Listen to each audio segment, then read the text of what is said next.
সামাজিক পরিচালনার একটা ভিত্তি, একটা দলিল, ভেহিকল অফ লাইফ, মানে একটা জীবন্ত দলিল। এই দলিলের মাধ্যমে কিন্তু মানুষ একটা আকাঙ্ক্ষী সমাজ নিজেকে এগিয়ে নিয়ে যেতে পারে।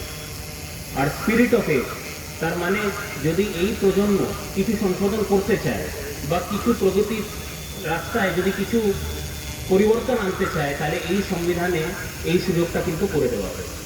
যখনই আমরা সংবিধান পড়তে শুরু করি, তাহলে প্রথম চ্যাপ্টার বা প্রথম ইন্ট্রোডাকশনই হচ্ছে প্রিয়াম্বল। তার শেষে লেখা আছে, we adopt, enact and give to ourselves this constitution. তার মানে আমরা আমাদের জন্য এটাকে তৈরি করেছি, আর এই সংবিধানকে নিজেকে দিচ্ছি। নিজেকে কি দিচ্ছি? নিজেকে কিছু মৌলিক অধিকার দিচ্ছি, ফান্ডামেন্টাল রাইটস দিচ্ছি, আর কিছু মৌলিক কর্তব্যও দিচ্ছি, ফান্ডামেন্টাল ডিউটিস।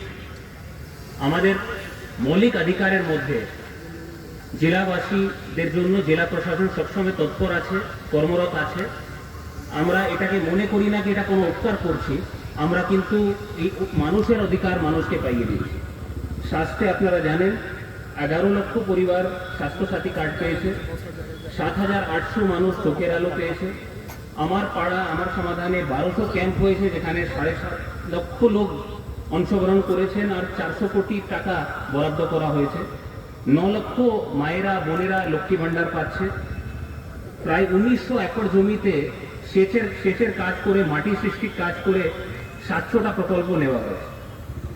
সেচকে আর এগিয়ে নিয়ে যাওয়ার জন্য 382 কোটি টাকা বরাদ্দ করা হয়েছে। 14 লক্ষ পরিবার কিন্তু এর থেকে উপকৃত হয়েছে। 4 লক্ষ পরিবার বাড়িতে জলের কানেকশন পেয়েছে, জল স্বপ্ন পেয়েছে। আমাদের শিল্পে 63,000 ইউনিটে জেলা প্রশাসন সহযোগিতা করছে, আর 3.5 লক্ষ লোক ওখানে কাজ করছে। আমরা আমাদের জেলায় জিওগ্রাফিক্যাল ইন্ডিকেটর বা জিআই ট্যাগও পেয়েছি। চর্মজিৎ শিল্প, নকশি কাঁথা, মোরারাইয়ে কোরিয়াল শাড়ি আর বরফ শাড়ি কিন্তু জিআই ট্যাগ পেয়েছে। আনন্দধারা বা স্বনির্ভর গোষ্ঠীতে প্রায় 68,000 গোষ্ঠী এখানে তৈরি করা হয়েছে, আর 8,000 কোটির লোন দেওয়া হয়েছে।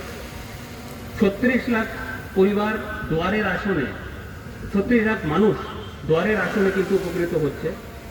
অনগ্রসর শ্রেণীর যে কল্যাণ দপ্তর, ওখান থেকে 6 লক্ষ শিক্ষাশ্রী স্কলারশিপ, 20,000 মেধাশ্রী স্কলারশিপ দেওয়া হয়েছে। প্রাণী সম্পদ দপ্তর থেকে 64 লাখ হাঁস বা মুরগির বাচ্চা বিলি করা হয়েছে। পর্যটনের আমরা পিছিয়ে নেই। আমরা সিঙ্গল উইন্ডো একটা ওয়েবসাইট তৈরি করেছি, birbhumtourism.in। আপনি এখানে গিয়ে যত রকম পর্যটনের স্থল আছে তার নথিপতি আপনি কিন্তু দেখতে পারেন। নানুরের কবি চন্দিদাস মন্দির, লাভপুরে ধাত্রী দেবতা এবং হাসুলিবাগ, রাজনগরে ইমামবাড়া ও হামাম, বোলপুরে লক্ষ্মী জনার্দন মন্দির, ওমজোড়া মন্দির, মোল্লারপুরে মল্লেশ্বর শিব মন্দির, আর বিভিন্ন সতীপীঠের আশেপাশে আঞ্চলিকভাবে কিন্তু উন্নয়নের কাজ করা হচ্ছে বা খুব তাড়াতাড়ি শুরু করা হবে। আপনারা জানেন পয়স মেলা আর জয়দেব মেলা খুব সুন্দরভাবে আমাদের জেলায় পালন করা হয়েছে। জেলা পরিষদের মাধ্যমে প্রথম ধাপে 63,000 পরিবার বাংলার বাড়ি বা বাড়ি পেয়ে উপকৃত হয়েছে, আর দ্বিতীয় ফেজ খুব তাড়াতাড়ি শুরু হবে, যেখানে আবার 53,000 বাড়ি কিন্তু দেওয়া হবে। পথশ্রীতে প্রায় 400টা রাস্তা, যার দৈর্ঘ্য হচ্ছে 34 কিলোমিটার বা 400 কোটি টাকা বরাদ্দ করা হয়েছে। আর আমাদের শহর অঞ্চলে 330টা রাস্তা, প্রায় 70 কোটি টাকা পথশ্রীতে বরাদ্দ করা হয়েছে। জেলা পুলিশ প্রশাসন সবসময় নিরাপত্তা এবং সুরক্ষার জন্য মানুষের পাশে আছে। গণমাধ্যম, আমার ভাইরা বন্ধুরা যারা সামনে দাঁড়িয়ে আছে, ওরা সবসময় ওদের খুব মূল্যবান পর্যবেক্ষণে আমাদের জেলা প্রশাসনকে এগিয়ে নিয়ে যান। এই হলো অধিকারের কথা। কিন্তু শুধু আজকে প্রজাতন্ত্র দিবসে অধিকারের কথা বললেই না, আপনারা জানেন আমাদের দায়িত্বের মধ্যে, কর্তব্যের মধ্যে অনেক মৌলিক কর্তব্য লেখা আছে সংবিধানের মধ্যে। 11টা এরকম মৌলিক কর্তব্যর কথা সংবিধান বলে। যদি আমরা তাদের ব্যাপারে বুঝতে চাই, তাহলে ওদেরকে বিভিন্ন স্তরে বিভাজিত করতে পারি। জাতীয় স্তরে সম্প্রীতি আর ভ্রাতৃত্ববাদ, এই যে আমরা কমন ব্রাদারহুড, আমাদের মধ্যে একটা যে জাত পাত ধর্ম বা সংস্কৃতি ভাষার মাধ্যমে যে বিভাজন হচ্ছে, আমাদের কিন্তু একে অপরের পাশে দাঁড়িয়ে থাকতে হবে। রাজ্যের স্তরে আমাদের যে সমৃদ্ধ সংস্কৃতি বা ঐতিহ্য, আমাদের ভাষা, বাঙালি কালচার, সংস্কৃতি, যেটা মানুষকে সবসময় পথ প্রদর্শন করেছে, বিশ্বকে পথ প্রদর্শন করেছে, তাকে কিন্তু আমাদেরকে বাঁচিয়ে নিয়ে যেতে হবে। যে জাতি নিজের ভাষাকে ভুলে যায়, ওই জাতি কিন্তু সময়ে ওই জাতিকে ভুলে যায়। আমাদের কিন্তু এটা মনে রাখতে হবে। জেলা স্তরে প্রাকৃতিক পরিবেশকে রক্ষা করা।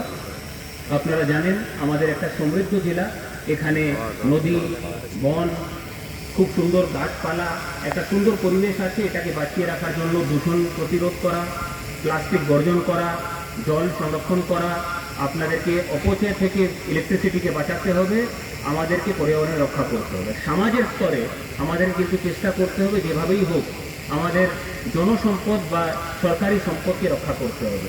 যখন নিজের বাড়িতে আমরা থাকি তাহলে পরিষ্কার রাখি, সুন্দর রাখি, যেই বাইরে পাড়ায় বেরোই রাস্তার উপরে নোংরা ফেলে দিই। আমাদের কিন্তু আমাদের রাস্তাকে বাড়ির মতো দেখতে হবে, জনসম্পদকে আমাদের বাড়ির মতো দেখতে হবে।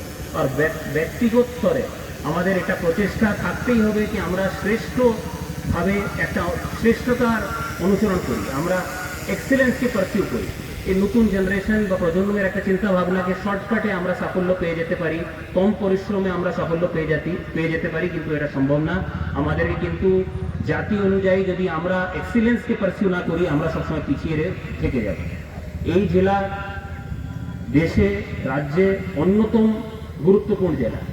রবি ঠাকুরের মাটি, কবি জয়দেবের মাটি, চণ্ডীদাসের মাটি, আপনারা জানেন তারাশঙ্কর বন্দ্যোপাধ্যায়ের মাটি, এরকম অনেক মনীষী এখানে জন্ম নিয়েছে বা ওদের কর্মস্থান আছে। এই সব মনীষীদের আজকে আশীর্বাদ নিয়ে আমি আপনাদেরকে অনুরোধ করছি, আমরা প্রতিজ্ঞা করি জেলাবাসী হিসাবে, জেলা প্রশাসন আপনাদের সঙ্গে আছে, আসুন আমরা মিলে এই জেলাকে আরও তীব্র গতিতে উন্নয়নের রাস্তায় নিয়ে যাই। আবার আপনাদেরকে অভিনন্দন জানাচ্ছি, প্রজাতন্ত্র দিবসকে শুভেচ্ছা জানাচ্ছি। এইটুকু বলে আমার ক্ষুদ্র বক্তব্য শেষ করছি। জয় হিন্দ, বন্দে মাতরম।